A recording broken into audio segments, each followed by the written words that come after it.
Graças a Deus, a paz do Senhor Jesus, a todos que a partir de agora vai nos acompanhar através desse programa que tem falado da palavra de Deus, palavra genuína, verdadeira.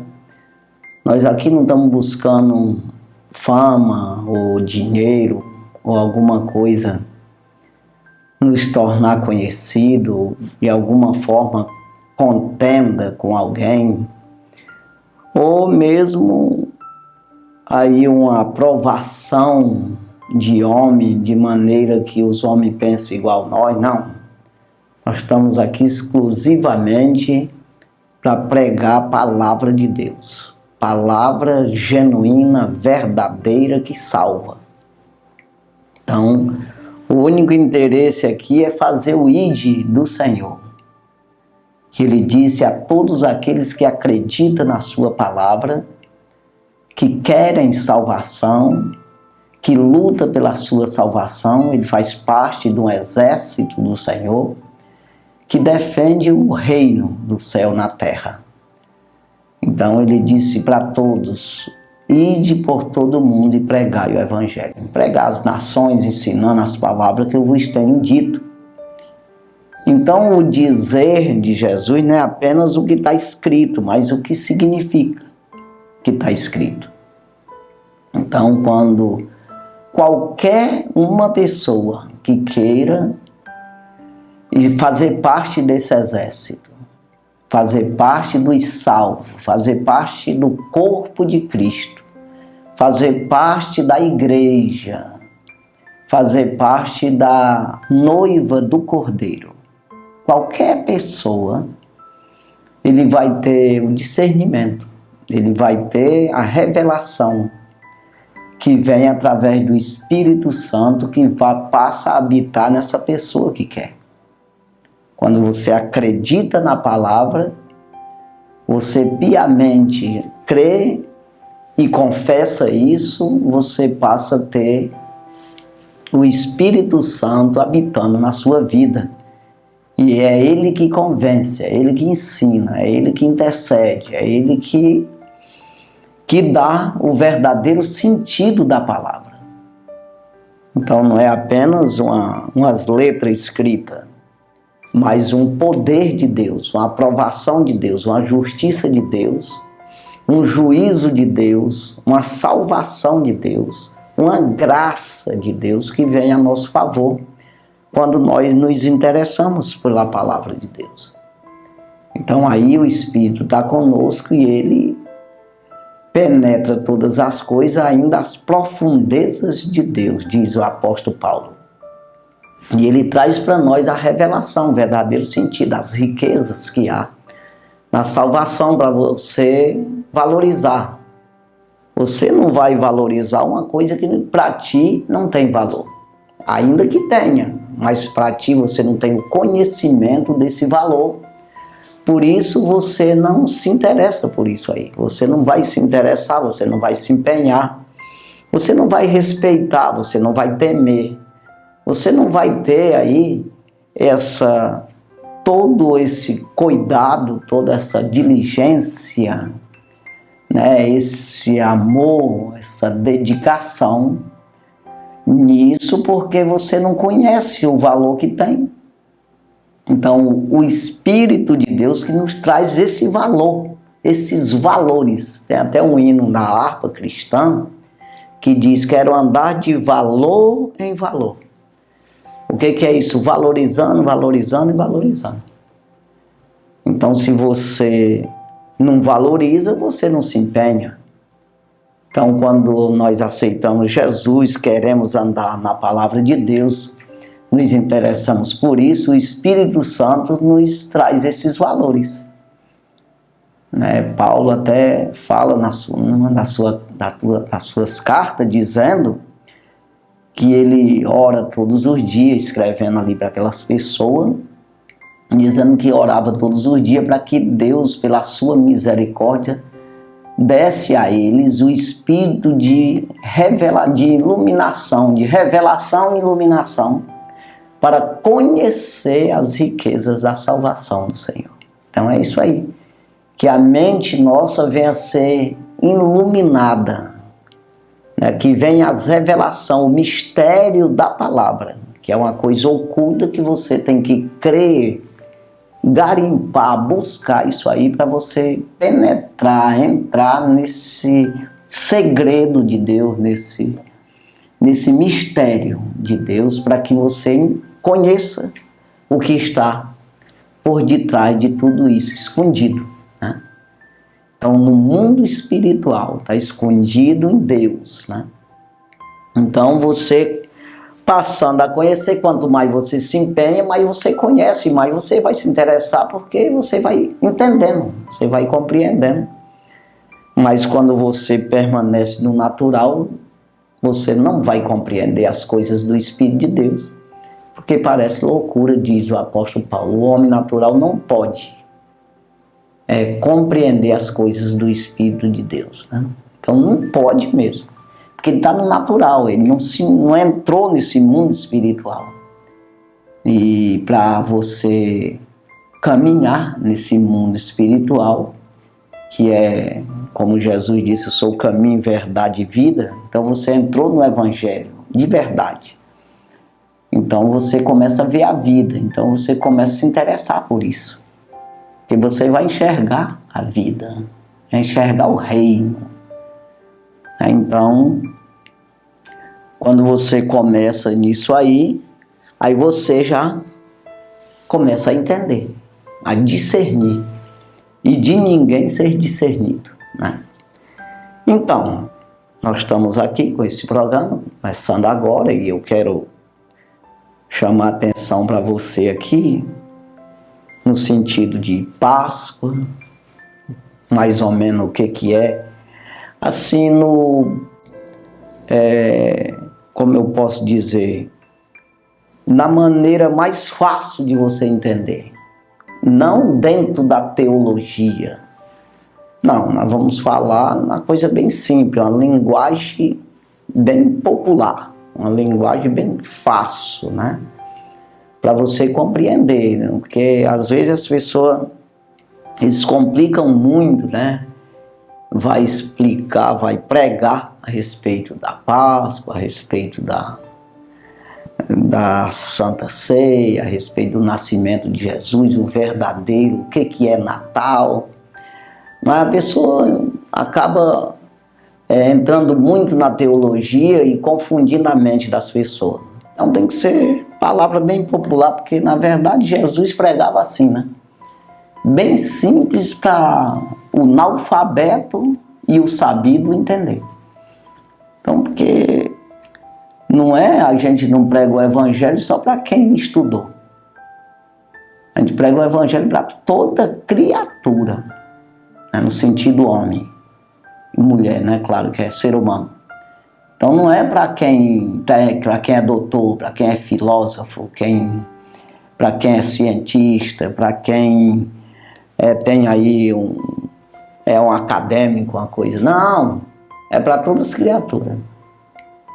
Então o acadêmico lá, o doutor, ele vai ter que baixar o nível nesse sentido, para ele pegar essa trilha junto com o analfabeto. E o analfabeto, ele vai ter que se sujeitar, sair da ignorância dele também, e ele subir o nívelzinho ali para aceitar o conselho, né? Então, quando ele se interessa nisso, ele pode não saber o A, mas ele vai entender. Porque Deus, ele tem a maneira de ensinar as pessoas, né? E não tem quem possa ensinar Deus. Não tem como.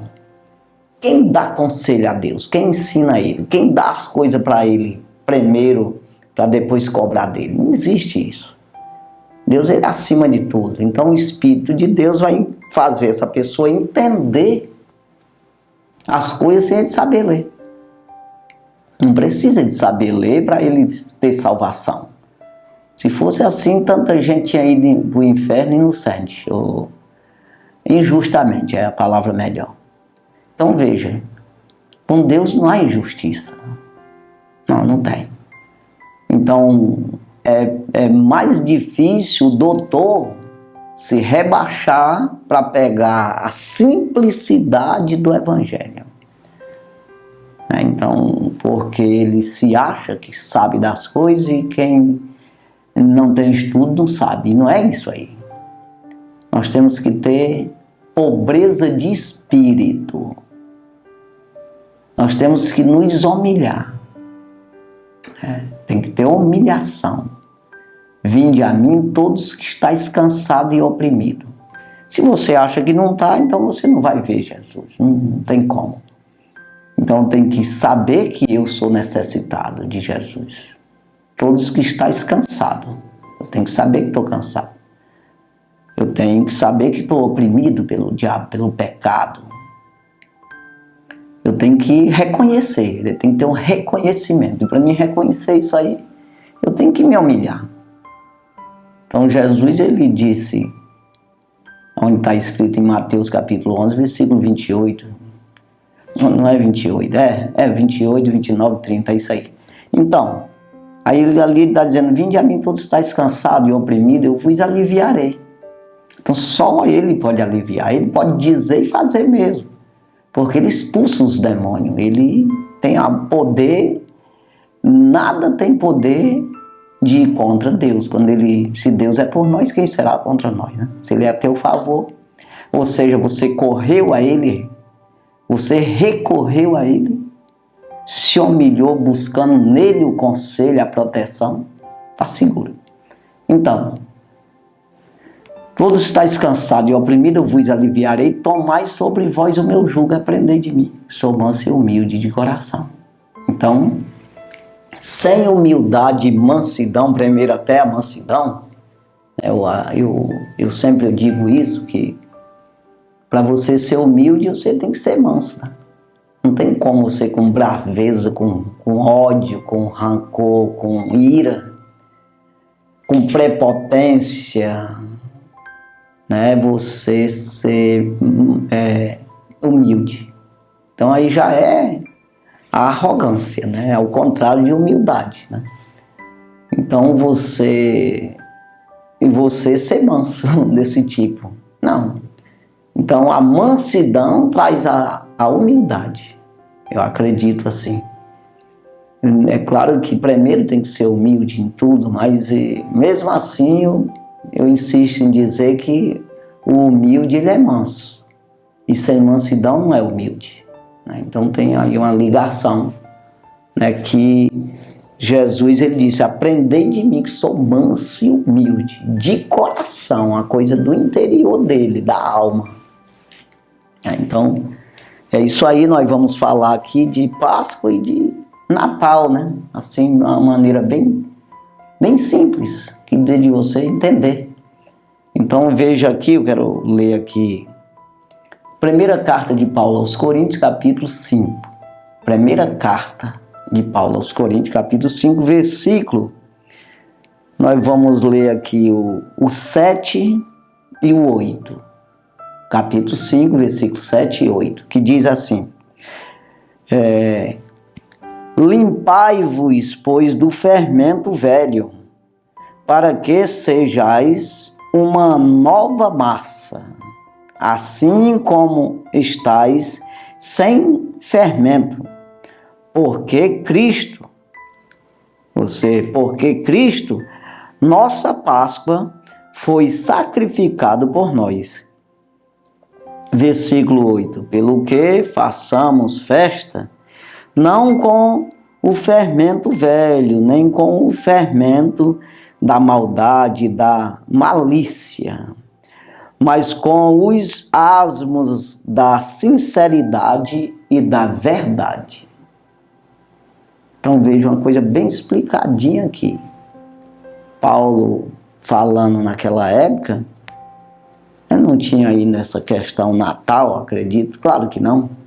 Então isso foi inventado depois dessas festas e essas coisas. Então veja aqui, ele falando da Páscoa. Ali Jesus já tinha vindo, tinha morrido, tinha ressuscitado, tinha dado ordem aos apóstolos, ensinar ali. E Paulo escrevendo aqui aos Coríntios, dizendo isso aí. né, que Cristo é a nossa Páscoa. Então, da mesma forma, hoje eu posso dizer Cristo, o Natal é Cristo, né? Então, não é uma questão de Papai Noel, a Páscoa não é negócio de coelho, não existe esse negócio aí. E são coisas que as pessoas inventam para tirar o foco. Porque quando você tira o foco de uma coisa, principalmente quando se trata do mundo espiritual, às vezes as pessoas dizem que tem nada a ver você botar um boneco dentro de casa, ou sei lá, um livro, uma revista, você assistir uma novela, assistir filmes aí de terror, essas coisas. Quem foi que disse que não tem? Tem problema sim. Pois a nossa mente, ela capta o mal, ela vai acumulando ali, né? E vai trazendo para você maldição, que você vai acumulando na tua alma, né? E isso vai dificultando, atrapalhando a vida espiritual. Preciso assistir, ver, ouvir coisas boas, né? Então, quanto mais vocês se liga ao mal, essa questão, às vezes as pessoas falam que não tem nada a ver esses bonecos que criam aí, super-homem, isso leva para a mente de uma criança que existe um homem que é acima de outro homem, que é um super-homem. E isso tudo é conversa fiada, mas vai criando uma fantasia. Ou até mesmo a pessoa querer ser daquele jeito. Você vê que acontece aí nesses filmes, aí, nesses jogos jogos de computador, os meninos às vezes pegam uma pistola e saem matando os outros mesmo, porque ele está ali no computador matando os outros no sentido figurado ali, no virtual, mas aquilo vai alimentando a sua alma. Então, o negócio de um duende velho, sei lá, uma roupa você veste com esses negócios, pra que isso? Que necessidade tem isso aí? Não tem nada a ver, tem sim. Se você não leva em conta isso, como é que eu vou andar com a foto de um ladrão, de uma coisa que não é real, que não me traz benefício nenhum, não me traz exemplo algum? Né? Eu posso andar com a foto de uma pessoa que trouxe um exemplo para mim, ou um animal bonito aí, tudo bem, mas e você andar com isso aí? Ou você ter um boneco dentro de casa? Para que isso aí? Isso traz maldição, porque existe aí tudo que o diabo quer é desvirtuar a imagem do homem, né? Tirar de ti, tornar você uma pessoa desligada de Deus, que não é imagem nem semelhança de Deus.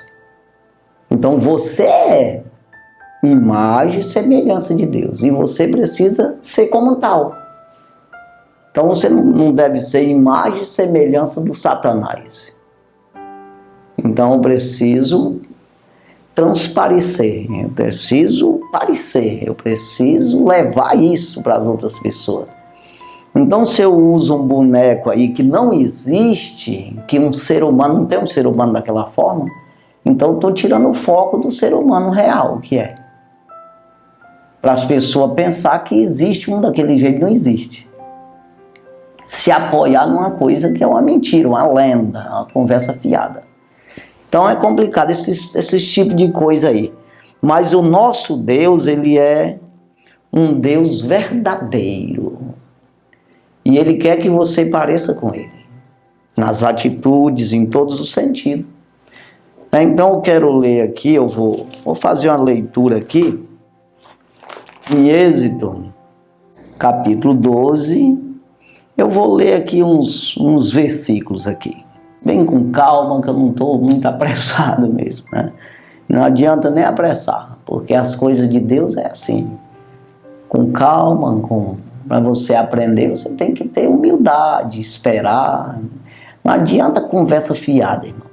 Não adianta a gente pregar o evangelho, faz uma oratória bonita, assim, que chama a atenção das pessoas, e até mesmo umas apresentações, né?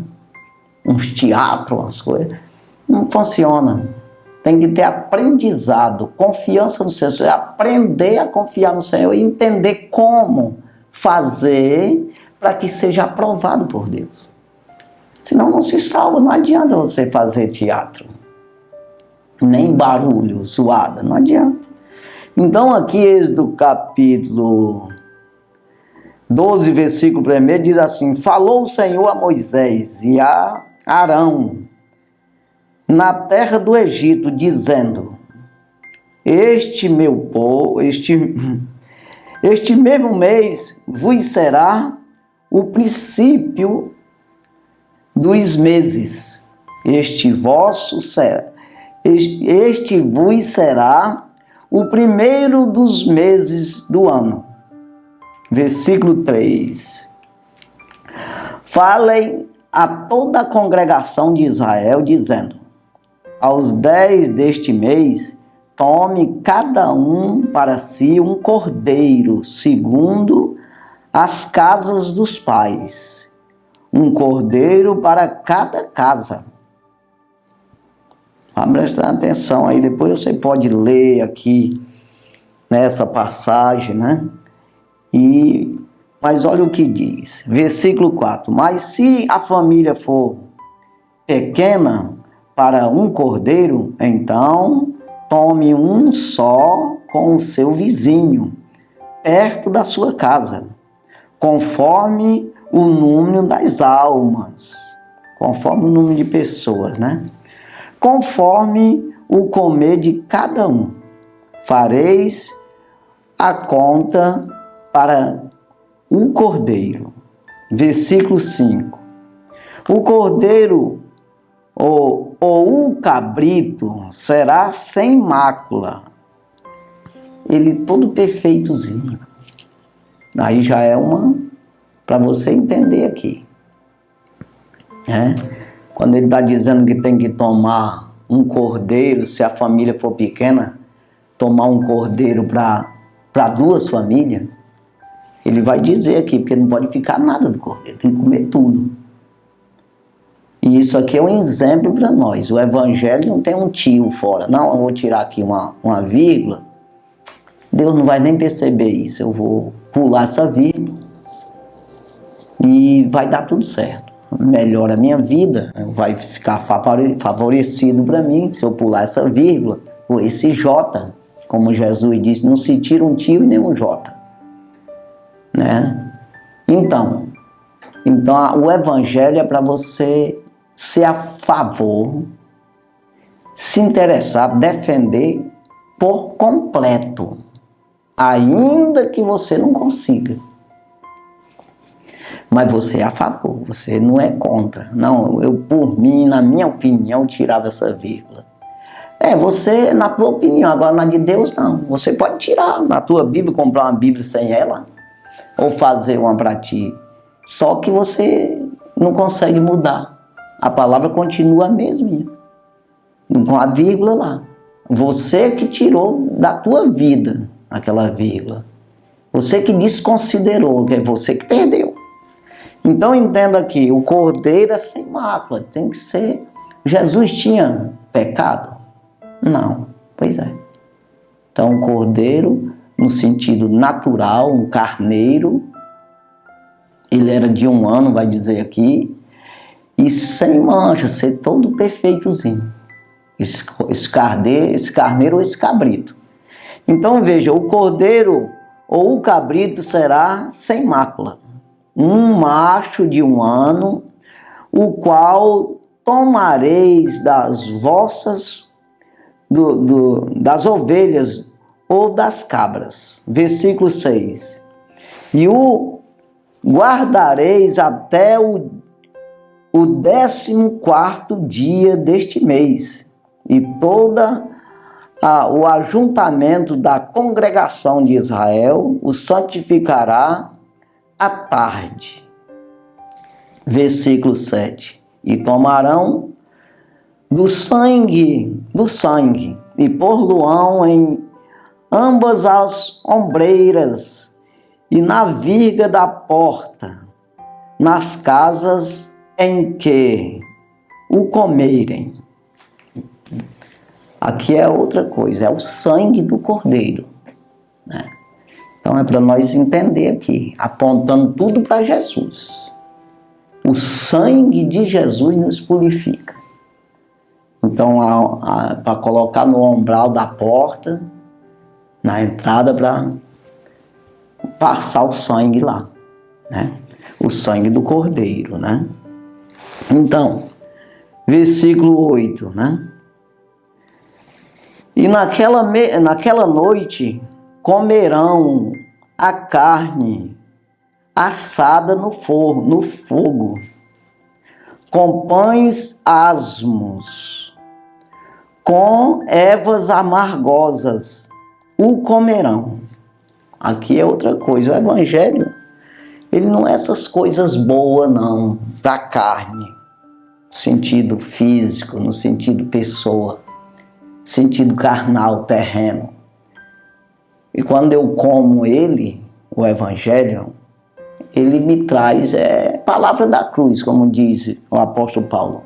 A palavra da cruz é loucura para os que perecem, mas para nós que somos salvos é poder de Deus. 1 Coríntios, capítulo 1, versículo 18.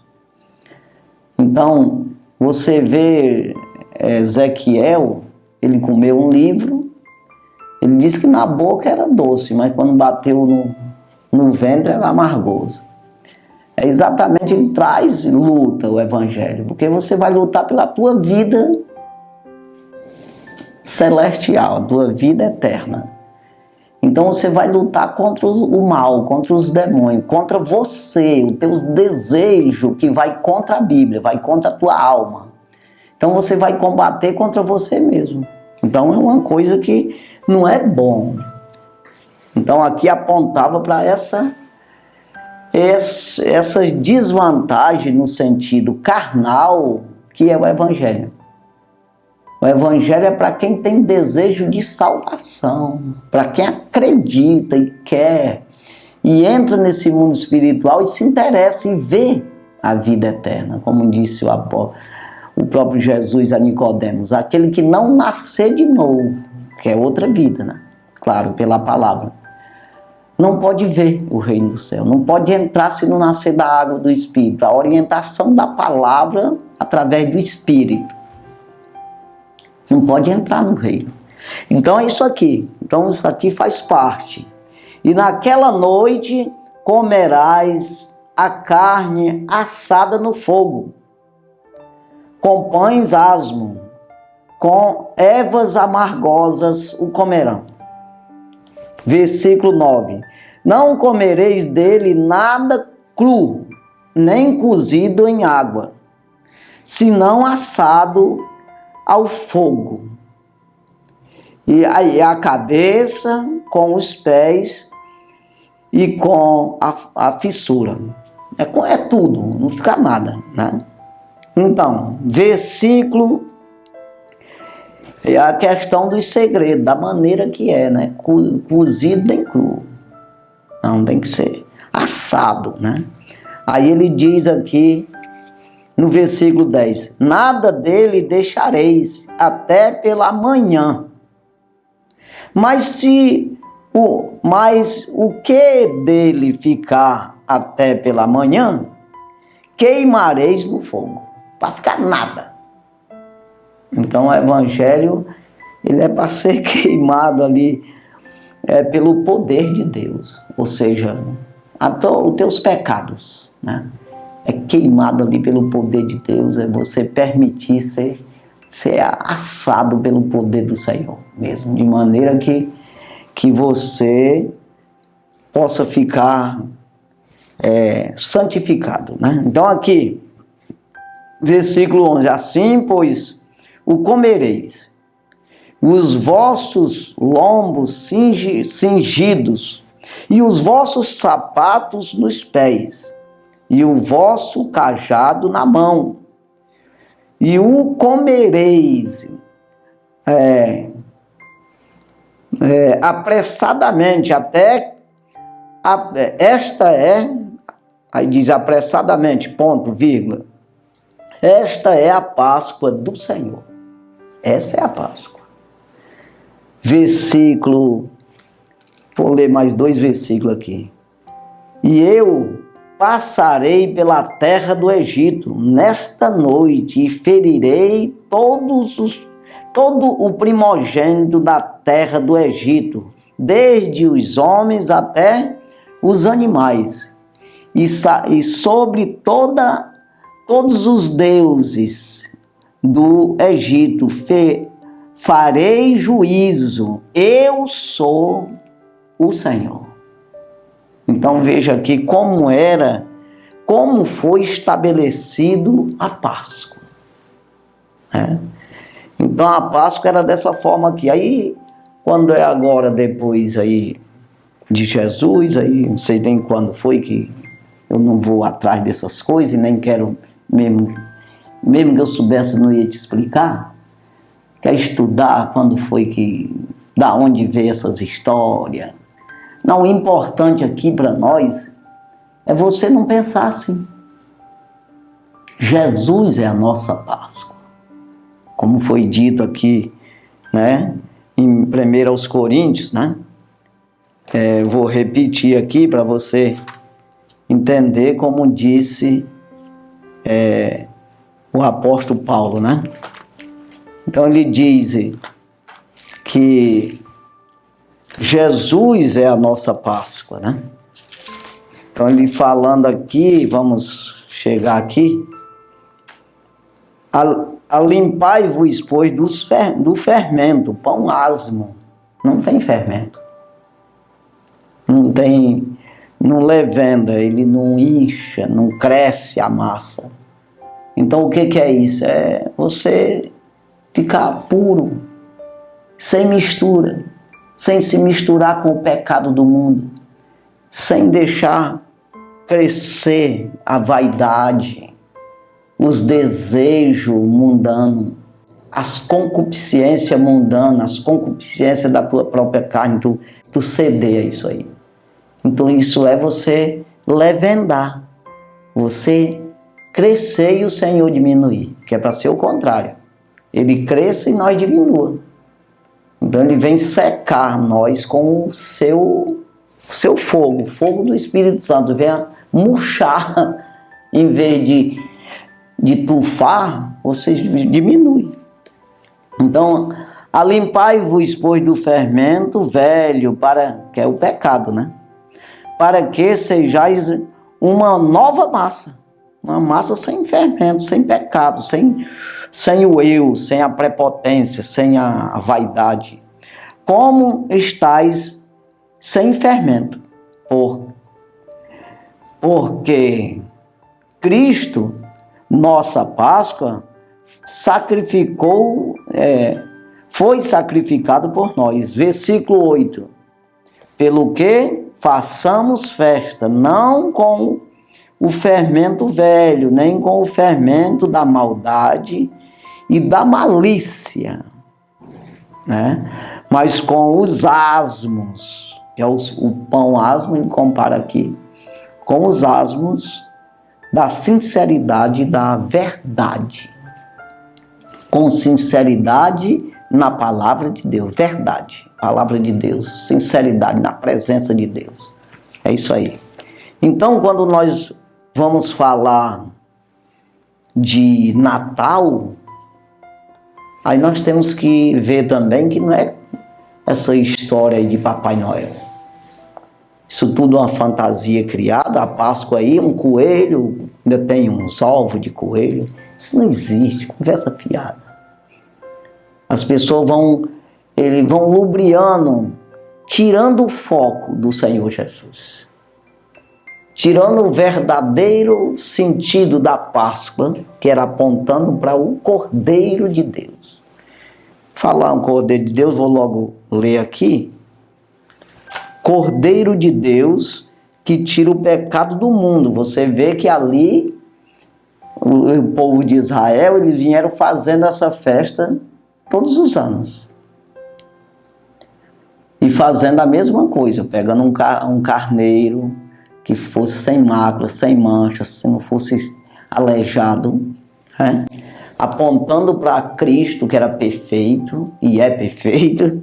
Então, e eles vieram fazendo isso aí, né? Mas cada família tinha que fazer isso aí. Todos os anos, na festa da Páscoa, né? Aqueles que acreditavam. Mas veio Jesus, né? Onde ele morreu por nós. Ele foi sacrificado por nós. Aí João, o Evangelho, segundo escreveu o apóstolo João, capítulo 1 e o versículo 9, não é 9, é 29. Versículo 29 diz assim: no dia seguinte, João viu Jesus que vinha para ele e disse: eis o Cordeiro de Deus, que tira o pecado do mundo. Não é de uma família, do mundo todo. Então não precisa mais, mas Jesus foi lá em Israel, nós estamos aqui no Brasil, nós aqui tem que sacrificar carneiro porque está longe. Não, tira o pecado do mundo, se sacrificou por nós. Versículo 30. Este é aquele do qual eu disse: após mim vem um homem que foi antes de mim, porque já era primeiro do que eu. Já era antes, porque ele é Deus antes, né? Versículo 31. E eu não o conhecia, mas para que ele fosse manifestado a Israel, vim eu. Por isso, batizando com água. É isso aí. Que ele batiza com o Espírito Santo e com fogo, né? Então entenda aqui, irmão, que João Batista ali nessa mudança do Velho Testamento para o Novo Testamento, da nova aliança, ou seja, da velha aliança para a nova aliança, essa mudança, introduzir Jesus, ele disse isso aqui: agora acabou o negócio de Páscoa aí, negócio de cordeiro, eis o cordeiro que tira o pecado do mundo. A partir de hoje é ele. A partir de hoje a nossa Páscoa é Cristo. É isso que ele estava dizendo. Mas vamos falar aqui do nascimento de Cristo. É Lucas capítulo 2 e o versículo 8. Lucas capítulo 2, versículo 8.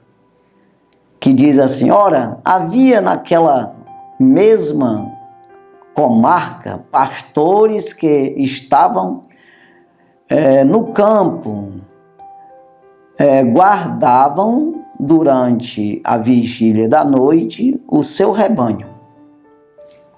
Versículo 9. E eis que um anjo do Senhor veio sobre eles, e a glória do Senhor os cercou de resplendor, e tiveram grande temor. Versículo 10. E o anjo lhes disse: não temas, porque eis aqui vos trago novas de grande alegria, que será para todo o povo. Versículo 11. Pois na cidade de Davi, que é a cidade de Belém, né? Vos nasceu hoje o Salvador, que é o Cristo, o Senhor. Oh, glória a Deus! Aí ele diz no versículo 12: e isto vos será por sinal: achareis o menino envolto em panos e deitado numa manjedoura. Vocês vão lá que vocês vão ver, é isso que está dizendo. Versículo 13. E no mesmo instante apareceu com o anjo uma multidão dos exércitos celestiais, louvando a Deus e dizendo, versículo 14, glória a Deus nas alturas, paz na terra, boa vontade para com os homens. Então veja aqui, eu sempre quando eu falo assim do nascimento de Jesus, eu digo que foi a única vez que, pelo menos que eu sei e que eu vi na Bíblia, falando de uma festa dos anjos, um exército do céu, louvando a Deus na terra, anunciando o nascimento do Salvador, anunciando a salvação da humanidade. Então foi a única vez que eles vieram, um exército, um grande número de anjos e louvar a Deus aqui na terra. Então veja, aí as pessoas trocam isso aí botam um Papai Noel pelo meio para fazer a gente tropeçar, se embaraçar, se atrapalhar, não focar, porque Jesus ele é o autor e consumador da fé, ele é o foco, nós temos que olhar para ele. Quando o escritor aos Hebreus escreve no capítulo 12, versículo 2, diz, no versículo 1 ele diz que é uma carreira que está proposta para nós, que nós temos que deixar os embaraços e pecado e seguir essa carreira. Aí ele diz no 2, já pegando a mesma linha, dizendo, olhando para Jesus. Então essa carreira não pode ser olhando para o mundo, olhando para Papai Noel. Que nem, cadê ele? Quem é ele? Quem foi ele? Cadê a história dele? Ele nasceu, ele é filho de quem? Não existe isso aí. Então eu sei que tem gente que não leva em conta, mas isso coloca na cabeça da mente das crianças, que é onde está formando tudo, a direção, o começo de todas as coisas, onde está, como que esteja ali, construindo um HD na cabeça da criança. Aí você joga umas informações dessa aí, que é uma mentira, uma lenda, uma conversa fiada. E aí Jesus, que é o verdadeiro Cordeiro de Deus, que tira o pecado do mundo, que é o nosso Salvador, Redentor das nossas vidas, o que tem a vida que nós devemos buscar nele, nós não focamos, tiramos esse foco. Então diz, essa carreira que está proposta para nós, olhando para Jesus, autor e consumador da fé. É só ele, autor e consumador da fé. Sem fé é impossível agradar a Deus. Sem fé, quando nós recuamos, significa não ter fé. Quando nós não olhamos para Jesus, nós não temos fé. E a alma dele não tem prazer em nós. É isso aí. Então, olhando para Jesus, autor e consumador da fé, pelo gozo que lhe estava proposto para ele, o gozo, suportou a cruz e desprezou as afrontas e assentou-se à destra do trono de Deus. Então ele está lá, esperando a hora certa para vir buscar nós. E eu preciso focar nisso. Há quem diga que não foi dia 25 de dezembro que Jesus nasceu, e não importa também, mas se comemoram o dia de tudo enquanto é coisa aí, é claro que nós devemos comemorar mesmo o dia do nascimento de Jesus, o Salvador da humanidade. Tá certo. Mas nós não podemos colocar que tem um Papai Noel, um negócio aí, um presente. Que presente? Presente é a salvação. Eu sei que precisa a gente dar presente, mas dá a qualquer hora também. Não precisa dar só nesse dia de Natal para tirar esse foco. Que tem um velhinho, que ele é bonzinho, ele dá presente e tu pode se acomodar com esses presentes, que isso aí tá bom demais, não precisa de você focar no mundo espiritual. que o diabo está querendo te matar, roubar a tua alma, irmão. Então eu preciso colocar na mente da criança, e ensina a criança o caminho em que deve andar, que é olhando para Jesus, autor e consumador da fé, né? Para que quando ele crescer, ele não venha se desviar desse caminho. Então veja, e o caminho é Jesus. Ele disse: eu sou o caminho, a verdade e a vida. Nós devemos andar olhando para Jesus, é atrás dele. Porque eu não posso olhar para uma coisa que está atrás de mim. Ele está na minha frente, eu estou olhando para ele. Olhando para Jesus. No versículo 3 lá de Hebreus 12, depois desse que é olhando para Jesus, aí vem considerai aquele que suportou tais contradições dos pecadores contra si mesmo, para que eu não venha enfraquecer, desfalecendo em vossos ânimos. Ou seja, eu preciso fazer isso, considerar aquele que suportou essas contradições dos pecadores contra ele mesmo, para me salvar. Preciso considerar isso, para mim não enfraquecer e não desfalecer meus ânimos, eu sempre estar animado. Então entenda, irmão, pelo amor de Deus, que a gente tem que tirar esse foco. Menino, eu vou te dar presente porque é o fim do ano, tudo, mas o negócio isso aqui foi Jesus que deu, isso é verdade. Que embora você tenha dito que é papai, que é não sei quem, não, é Jesus, sem Jesus você não tem nada. Então, quando você busca no espiritual, o material já está pronto. É isso aí. Então, veja aqui que ele é a nossa Páscoa. Ele é o nosso Natal. Ele não é o coelho que bota ovo. E ele não é o velhinho que dá presente. Conversa fiada. Mas é fiada mesmo. Agora já tem até uma mamãe Noel. Daqui a pouco eu inventar a tia Noel, sei quem lá. Conversa fiada. Não existe nada disso. Nós precisamos colocar dentro da nossa mente que existe um Salvador. E que você depende dele. Não é uma questão que ele dependa de você. Que você tem que anunciar o nome dele para ele ficar famoso. Não, não é isso, não. É que você não vive sem ele. Ele é o caminho. Ele é a tua vida. Quando você busca aqui o conhecimento, Jesus eu quero. O Espírito de Deus está com você, a favor de você, te ajudando nas fraquezas, ensinando o que e como convém pedir, porque você não sabe, nem eu também. E ele intercede por nós com gemidos inexprimíveis.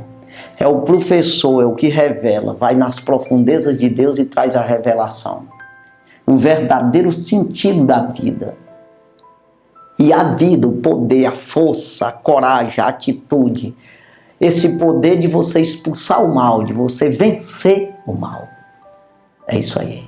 Então isso é Jesus, o nosso Salvador. O nosso Cordeiro de Deus que tira o pecado do mundo. Não tem nada a ver com outra coisa. Mas é isso aí que Deus vem abençoar grandemente as nossas vidas. Pois nós precisamos dessa bênção. Necessitamos. Quando você reconhece e diz, se humilha, no sentido de reconhecimento, de necessidade, de pobreza de espírito, necessidade de se encher do espírito e não de vinho, como diz o apóstolo Paulo. Não vos embriagueis com vinho em que há contenda, mas enchei-vos do Espírito. Eu estando cheio do Espírito de Deus, não sobra lugar para me colocar pecado. É isso aí. Desobediência, erro, engano, atrapalho, embaraço. É isso aí.